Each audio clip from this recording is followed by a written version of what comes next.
3 hours before we were supposed to leave for a family trip, Mills suddenly said, "Are you really coming with us?" She reminded me that I'm just a daughter-in-law and suggested I should stay home. I was excited about this trip abroad and had planned everything. I hoped it would help me get closer to my in-laws, but instead of improving, things got worse. They didn't want me to go, and Mills seemed pleased about it. Even my husband didn't say anything to support me. I felt hurt and fed up.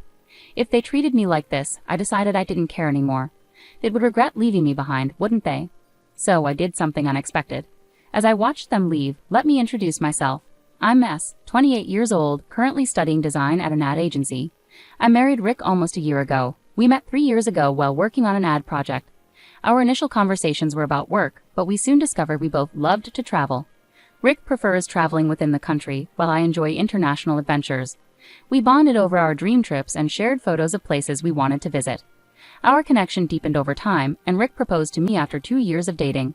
Although we haven't had our honeymoon yet, Rick often says, "I want our first overseas trip to be our honeymoon." "Have you ever been abroad?" I asked him once. "No, I'd always worry about not being able to communicate well," he replied. "Don't worry. With smartphones and basic English, we'll manage," I reassured him. "Really? I'm not completely fluent in English either, but I still really want to travel abroad. Seeing the landscapes I've only seen on TV or in books up close is incredibly powerful," I said to my husband. "Yeah, you're right," he replied happily. Japan has so many charming places and must-see attractions, but I'm drawn to traveling overseas. Every time I travel abroad, I'm amazed by the scale of everything. Experiencing those magnificent views up close, which you can't fully grasp just by staying in Japan, is the real thrill of international travel. Until now, I mostly traveled with friends or by myself. Now I can go on overseas trips with my beloved husband, and it's so joyful to share those experiences together. However, I didn't realize there was a side to my kind husband that I hadn't seen before. I noticed it about 2 months after we got married. As part of our marriage, we decided to rent an apartment halfway between our workplaces. Even though his company wasn't doing well and his salary wasn't high, he still had some income. Yet just 2 months into our marriage, he surprised me with a request.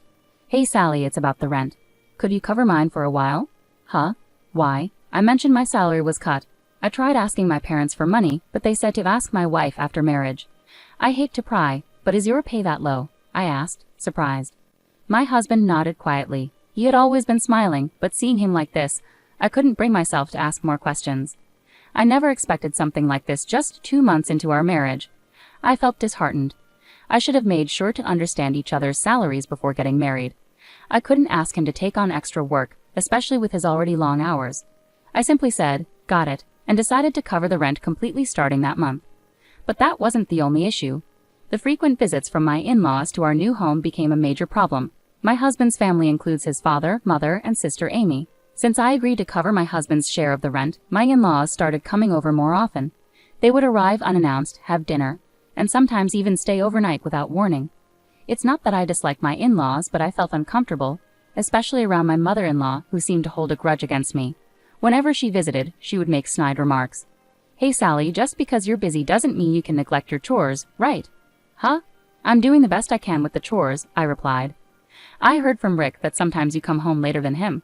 As a wife, prioritizing work over household chores is unacceptable, you know, my mother-in-law remarked.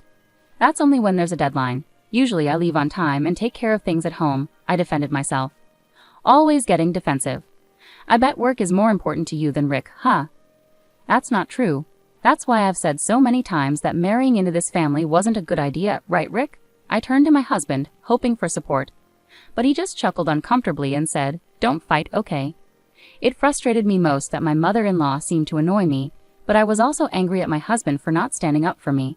Even when my father-in-law and sister-in-law made snide remarks, he just smiled and watched. He always went with the flow, which hurt me more than dealing with their comments. One day, when I came home from work, I found my husband looking at a Hawaii travel guidebook. "What's that for?" I asked, curious about the sudden interest in travel.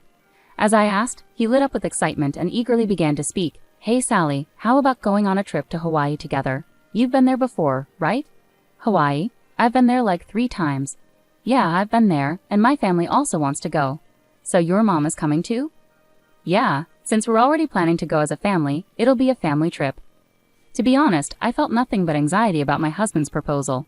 I really wanted to go on a trip abroad just with my husband, but with my in-laws involved, there were too many complications. Plus, I couldn't imagine my mother-in-law wanting to go on a trip with me, given how she felt about me. I tried to hint at my concerns indirectly, saying, I'd like to go to Hawaii, but I'm worried that your family won't enjoy themselves if I come along. That's not true. Besides, this trip was suggested by Mom, my husband replied. Hello. I called out as someone knocked on the door. We'll be right out. I raised my voice a bit and hurried to the front door. When I opened it, there stood my mother-in-law. Hello, Sally. Are you going out today? She asked. Huh? We're actually heading out on a trip right now. I'm really excited for Hawaii. It's been a while, I replied. What are you talking about? We're the ones going on the trip, she said, looking confused. Huh? I was momentarily taken aback by her statement. Just then, my husband rushed over from inside the house, saying, sorry, and apologized for being late. Seeing him, my mother-in-law smiled broadly and said, Rick, you're so late. I've been waiting outside. Sorry, Mom. My hair wasn't cooperating, he explained. You could have fixed that later. Come on, let's go already. Dad and Amy are waiting. Go on, hurry, she urged. Mom, that bag looks heavy. Let me carry it for you, my husband offered. Thank you. You're always so kind, Rick, she praised him. My husband blushed happily at her words. I felt a bit uneasy for a moment, but since it was the beginning of the trip, I didn't want to start off feeling irritated. Following them, I grabbed my carry-on and began putting on my shoes. Then my mother-in-law looked puzzled and slowly said, Wait a minute, Sally. What are you doing? What do you mean? I'm putting on my shoes too. We're going on a trip together, I replied, confused. Enjoy your trip then, she said coldly. Huh? What are you saying? We're all going to Hawaii together, right?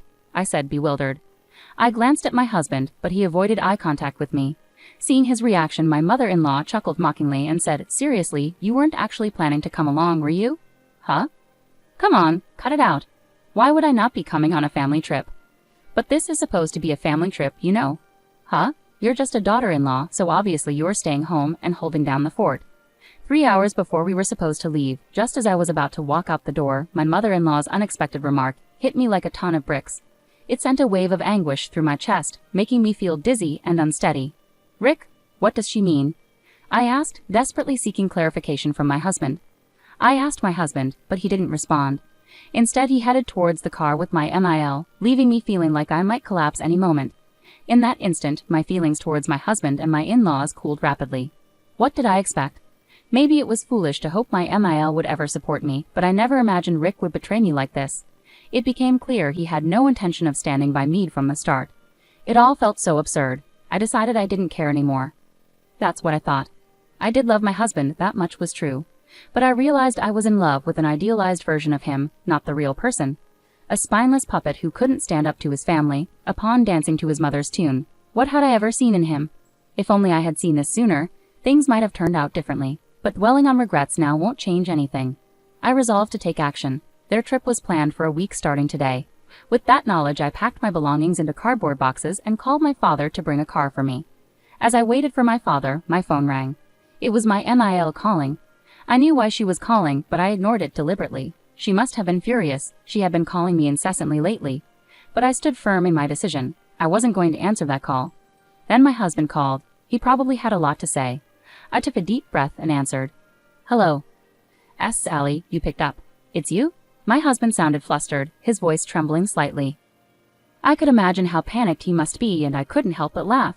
What's wrong? Your mom kept calling me nonstop too. It's a disaster. We arrived in Hawaii fine, but I don't know where to go from here. I really want to check into the accommodation, but I don't know where it is or how to get there. What should I do? Huh? You're asking me now? You left without knowing anything, and now you're asking me. Isn't this your responsibility? But you made the reservation, right? I thought someone in the family would have the travel plans. And no one knew anything. Typical of my spontaneous in-laws, I chuckled bitterly, and he raised his voice. Just tell me the travel schedule already. No apologies, just irresponsible words from my husband. I knew it, but this guy is just his mother's son through and through. I muttered to myself, frustrated. I demanded to know the travel schedule from him firmly. Are you kidding me? I'm feeling seriously uncomfortable because of you guys, so why do you think only you should have fun? He protested. There's no way I'm telling you. Figure it out yourselves and manage on the spot, I retorted sharply. Do what? That's too heartless, isn't it? I'll buy souvenirs, so, he tried to reason. Souvenirs? I don't need them. Don't make a fool of me. I trusted you and put up with your family, but I've had enough. How could you? I couldn't hold back my disappointment. This incident made me realize that he's just as disappointing as his mother. I was used only for making travel plans and left out of the much-anticipated Hawaii trip. I couldn't forgive his family for this betrayal. Let them struggle in that unfamiliar place all they want. Wait, hey Sally, my husband's attempts to call my name fell on deaf ears as I firmly ended the call. After waiting for my father and leaving, I headed straight to my parents' house. Meanwhile, it turned out my husband and his family had a rough time in Hawaii without me. Despite arriving, they were in a panic because they didn't know where their original booking was. They ended up staying at a random luxury resort, paying $5,000 per night for 4 people, maxing out their credit cards in the process, which were declined. Eventually, they spent the last 3 days camping in Hawaii. With my husband's modest salary, there was no way he could pay off the maxed-out card. Ultimately, I decided to file for a divorce, citing his financial irresponsibility.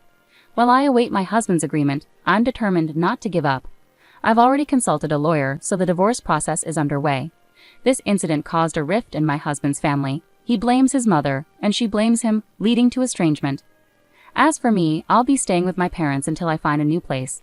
Initially worried, my parents now admire my resilience. I won't deny that I'm hurting, but dwelling on such a toxic family is pointless. This experience has taught me to better judge people in the future.